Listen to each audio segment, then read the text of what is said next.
Hello, everybody. Welcome to the Catch Up Sports Podcast. I hope you're all having a fantastic day. I'm your host, Moses, and welcome to the very first episode of this podcast. There's a lot ahead of us. We're going to talk about the Jamaal Adams trade. We're going to talk about Dak Prescott's situation with the Dallas Cowboys.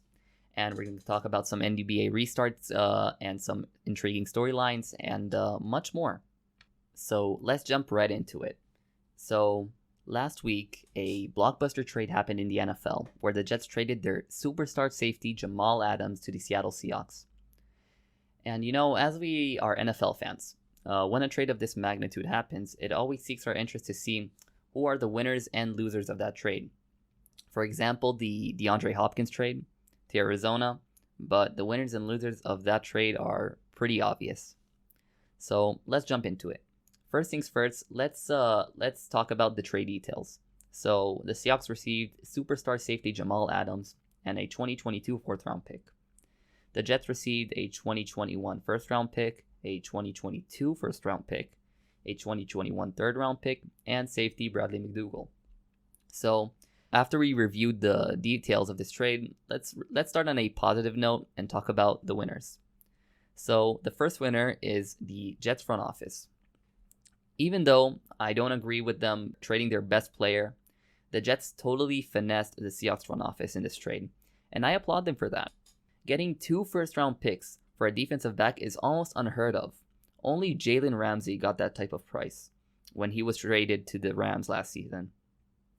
The Jets won up that trade by also getting Adams' replacement in the same trade. Seahawks' former starting safety Bradley McDougald is a solid starting caliber safety in the NFL.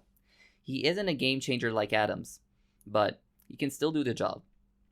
There hasn't been many trades where a team gets in return of a star such great draft capital and fills in their hole with a solid replacement. The second winner is the Seahawks front office. And yeah, you can be a winner and a loser. I make the rules. So even though they paid a hefty price for a star player, they still come out victorious from this trade, and this is why. The Seahawks are lucky. They have one of the best quarterbacks of our generation on their team, Russell Wilson. So to utilize his prime, they need to surround him with as much star power as possible. This move by the Seahawks feels like an all-in move.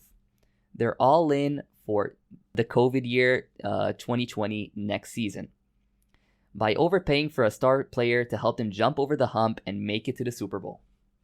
This move really reminds me of when the Chiefs traded a first and second round pick for defensive end Frank Clark, also an all-in move last year. That move proved to be worth it because Frank Clark had an outstanding playoff run with 5 sacks, one of them being the game-clinching sack in the Super Bowl. If the Seahawks make it to the Super Bowl next season, no one will be talking about how they overpaid for Adams. However, they'll be praising such a bold move by the front office. But the pressure is on Seattle. Good luck. So the third and final winner is Jamaal Adams. Jamaal is traded from a pretty mediocre Jets team to one of the best teams in the NFL. Jamaal's ceiling with the Jets this year at best contending for a wildcard spot. And now he's on a team whose floor is making the playoffs and the ceiling is winning the Super Bowl. Okay, now let's talk about the losers of this trade. So the first loser is every single NFL team. And I'll explain why. The defensive back market has skyrocketed since last year. It started in last year's free agency, where safeties like Tyrann Mathieu and Landon Collins got historically high contracts paying them $14 million plus a year. Now that Jalen Ramsey and Jamaal Adams have been traded for such a huge draft capital and more, a new price for quality defensive backs have been set.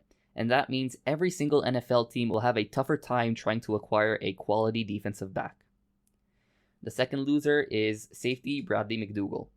The exact opposite of Jamaal Adams, former Seahawks starting safety Bradley McDougald is traded from a Super Bowl contender to at best a playoff contender.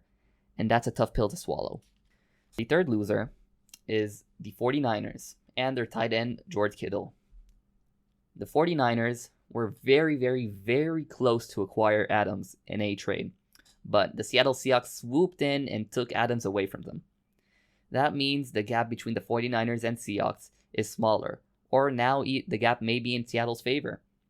When Seattle acquired Jamaal Adams, they acquired someone who can guard George Kittle, a top 2 tight end in the league, twice a season. This happens after another division rival, the Arizona Cardinals, drafted the middle linebacker / safety / cornerback, the positionless player Isaiah Simmons out of Clemson for the exact same reason, guarding the 49ers' biggest threat. For Kittle, 4 out of the 8 division games they have in the coming year, he'll have a tough matchup going against these two. And that would be really interesting to watch as a fan. The fourth and final loser are Jets fans, and also the Jets team in general, not the front office, their team.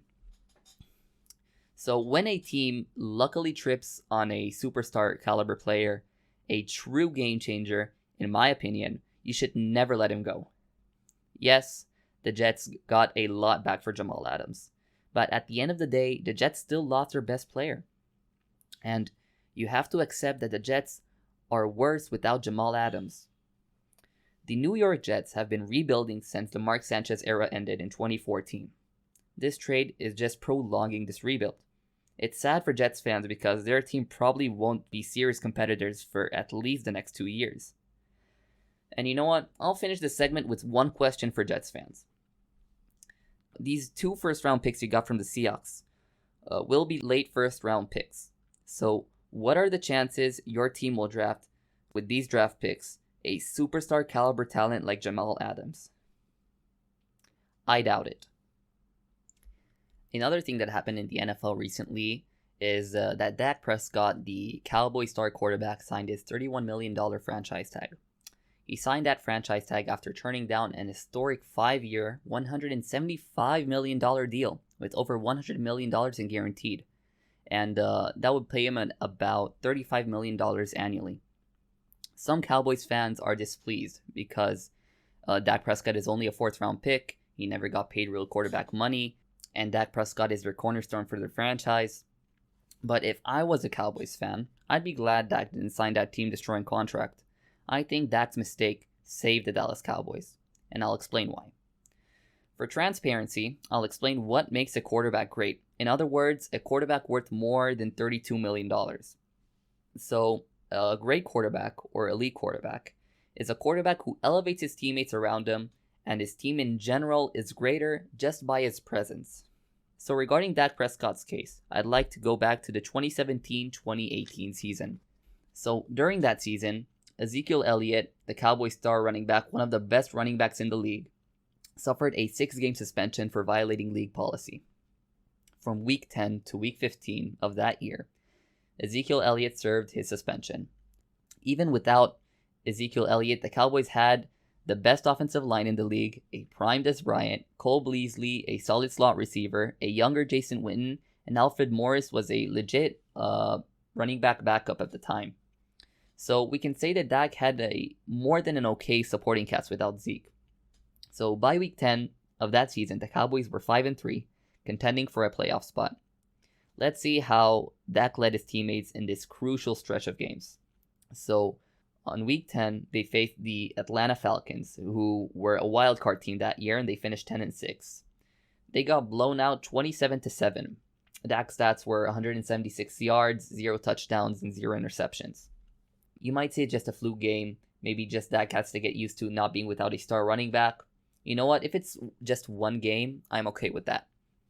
So the next week, they faced the Philadelphia Eagles, the Super Bowl champions of that year. And they got blown out 37-9.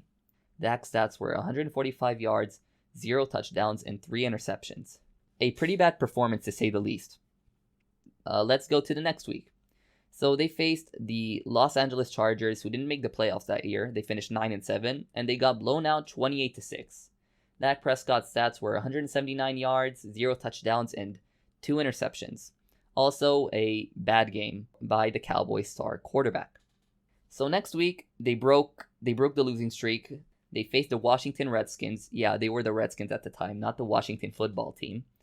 The Redskins finished 7-9 that year, and the Cowboys smoked the Redskins 38-14. And regarding the Redskins game, some of you might think, hey Moses, the Cowboys smoked the Redskins without Zeke. Dak Prescott can elevate his team, and you're wrong. So this is my counter argument regarding that game. Dak's stats that game were 102 yards and 2 interceptions. We're not in the 1940s. Quarterbacks don't throw for 100 yards a game anymore. Number 2, it helps when your running back runs for more than 120 yards, averaging almost 5 yards per carry. Number 3, it helps when your defense holds your opponent to 14 points and forces 4 turnovers. And 4, the Redskins weren't good that year. They finished 7-9, and they were pretty dysfunctional. So in conclusion, Dak's impact on that game was insignificant. So let's move on to Week 14. They faced the worst team in the league that year, the New York Giants, the Eli Manning-led New York Giants, and of course the Dallas Cowboys won 30-10. But you got to remember, was against the dysfunctional Eli Manning-led Giants. And the last game without Ezekiel Elliott, they faced the Oakland Raiders. The Raiders finished 6-10 that season, and the Cowboys barely won 20-17. Derek Carr, the Raiders quarterback, fumbled the ball on the 1-yard line with 31 seconds left in the game. If Derek Carr scores, the Cowboys just lose to a bad Raiders team. And looking at Dak's stats, 212 yards and 2 interceptions, the Cowboys didn't win because of Dak Prescott. He pulled them down, to be honest. So the Cowboys finished that stretch of games 3-3, and being blown out by every team with a positive record. The Cowboys ultimately finished 9-7 that year and missed the playoffs. In comparison, a fellow division quarterback, Carson Wentz, the Eagles quarterback, led an injury-riddled Eagles team to the playoffs over Dak Prescott and a stacked Dallas Cowboys team. Wentz through that stretch was literally throwing to converted quarterbacks to wide receiver. Talk about an underdog. And of course, I can talk about the 2018 offensive struggles before acquiring Amari Cooper, or not being able to beat a team over 500 last year with a stacked roster. But to me, this stretch of games in the 2017-2018 season proves to me that Dak can't elevate his team by himself. And he can't be competitive without an elite supporting cast. If Dak Prescott signs that contract and gets paid $35 million a year, the Cowboys front office wouldn't be able to keep such a good supporting cast around Dak Prescott, and the team will just fall into mediocrity or worse. So that's why Dak Prescott isn't worth that much money. Cowboys fans and their front office should consider themselves lucky that Dak didn't sign that contract. As you all know, finally, after 4 long months, the NBA is back. My first couple thoughts on the restart, it's really just a breath of fresh air, just to watch competitive games, opening the ESPN app and watching real game highlights and looking at real game stats. And I really applaud the NBA, how they planned it. It doesn't feel empty. The virtual crowd is really cool. Adding crowd noise is also really important. It doesn't make it feel weird. And they're not playing in an empty stadium. They're playing in a huge studio. Not like the MLB where they're playing in empty stadiums where you really feel the emptiness and it's pretty weird to watch. So there's a couple games I want to talk about from the NBA restart. So the first game I want to talk about is the Lakers against the Clippers. So the marquee matchup of the NBA restart was the battle for LA. And the Lakers beat the Clippers in a nail-biter. But even though the Lakers won that game, I have more concerns for the Lakers than praises. While the Lakers came into this game with full force, you know, LeBron James, Anthony Davis, Kyle Kuzma, Alex Caruso, even signing J.R. Smith to replace Avery Bradley, who didn't join the bubble, the Clippers were missing 2 out of their 4 most productive players due to quarantine. Lou Williams and Montrezl Harrell, both players play almost 30 minutes a game, averaging 18 points per game, didn't play. At the final minutes of the game, a player named Jamichael Green was guarding LeBron James. You know, who is that? Who's Jamichael Green? It's not the ideal player you want guarding LeBron James. If the Lakers barely beat that Clippers team when they eventually meet in the Eastern Conference Finals, I'm taking the Clippers in 5 or 6 games. And also being blown out by the Raptors in the 4th quarter strengthens my case. The second game I want to talk about is the Portland Trail Blazers against the Memphis Grizzlies. So the battle for the 8th seed in the Western Conference is really truly fascinating because every single game The Grizzlies, Trailblazers, Spurs, Kings, and Suns are fighting for their life to prolong their season. Every game is a playoff game. Every team I listed is an underdog story, and that's why it's so fascinating. This game between the 8th and 9th seed showed how much heart both teams have. Both teams' stars played more than 40 minutes a game, showing the importance of this matchup. The game went back and forth until the final minute of overtime, where the Portland Trailblazers prevailed. So my take is this. At the end of the regular season, if the gap of wins between the 8th and 9th seed is less than 4 wins, there'll be a tournament to decide who makes it to the playoffs. In my opinion, this mini tournament may be more entertaining than some playoff series, and I'm really excited to see how it transpires. The third and final game I want to talk about is the Milwaukee Bucks, who beat the Boston Celtics 119-112. Giannis Antetokounmpo had an outstanding night. 36 points, 15 rebounds, 7 assists. During the fourth quarter, Giannis was controversially not fouled out on 2 separate occasions. And Giannis took advantage and took over the final 2 minutes of the game and closed out the game for the Bucks. Jason Tatum, Celtic star guard, had an off night, only scoring 5 points to a 2 for 18 from the field. And it really doesn't surprise me because reports came out when the NBA was postponed that Tatum didn't touch a basketball for months. So it really isn't surprising that he was rusty. But as a Celtics fan, I'm actually encouraged by the Celtics' performance. They lost a close game to the best-seeded team in their conference, where their biggest star had an off night, and Kemba Walker, their star point guard, played less than 20 minutes. If Jason Tatum reaches his Player of the Month form, and the Celtics find a way to slightly slow down Giannis, the Celtics can take the Bucks to 7 games. And the 7th game, to me, comes down to a coin flip. And you know what? If we're already talking about the Milwaukee Bucks, let's move on to a superstar Bucks player's storyline. I'm not going to reveal the player yet. You'll have to guess throughout the story. So the player we're talking about is an absolute megastar. He was drafted 6 years ago and today is one of the best players in the league, if not the best. Multiple All-Star appearances. He won the MVP last year. He also made a couple NBA first and second teams. And for the last 3 years, he led his team to the playoffs. Due to not having a proven solid supporting cast, he didn't win a ring on those playoff trips, including a heartbreaking Game 7 loss to the Boston Celtics. So, due to the front office not surrounding their star with a great supporting cast, trade rumors for that player started to rise. So, who am I talking about? Is it Giannis Antetokounmpo? Actually, no, I'm not talking about him. The player in question is the great Kareem Abdul-Jabbar during the 1975 season. But does it sound similar to Giannis's case? I'll first finish the story. So in 1971, Kareem won his first ring with an aging Hall of Famer, Oscar Robertson. Even though Kareem was winning MVP every year, averaging 30 plus points per game. After the 1972 season, Robertson's numbers dropped significantly. And then Kareem was the only star on his team, and he was playing with a bad supporting cast. Kareem got frustrated. He couldn't lead his team alone, on his back, to a championship. Then, in 1975, Kareem requested for a trade out of Milwaukee. And as you know, Kareem was traded to the Lakers, and there he won 4 more championships in LA.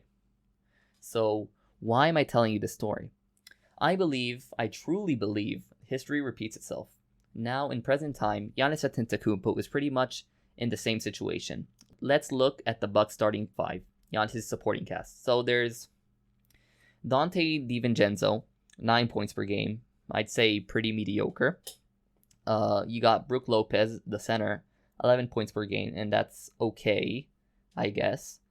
You have Wesley Matthews, 7 points per game. I'd say that's pretty bad. And Eric Bledsoe, who isn't joining the bubble, he had a solid 15 points per game this season. And yeah, I know you're thinking about it. Yes, Giannis plays with another fellow All-Star, Chris Middleton, a pretty good player, averaging 21 points per game this season. And yeah, he's more than a solid player. But even the greatest player of all time, Michael Jordan, didn't win a championship with one other star. The first repeat he had himself, Scottie Pippen, and Horace Grant.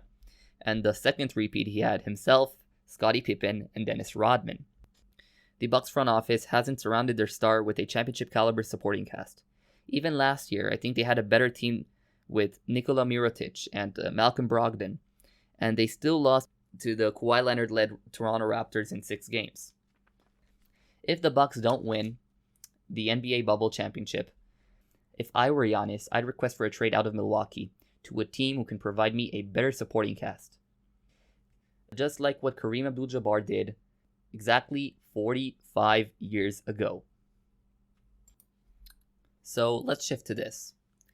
So recently, the NFL Top 100 Players list concluded pretty controversially by having Lamar Jackson, the reigning MVP, as the best player in the league, the number 1 overall player, in front of the Super Bowl MVP and last year's MVP, Patrick Mahomes.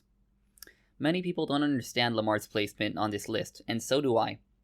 But as soon as you look into the details of this list, you'll understand that this list is pretty much nonsense.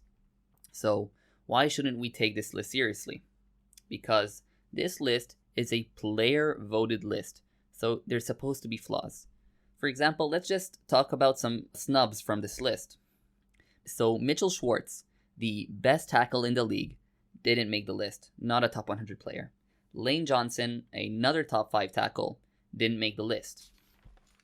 Kenny Golladay, a Lions receiver who led the NFL with touchdowns last season, didn't make the list.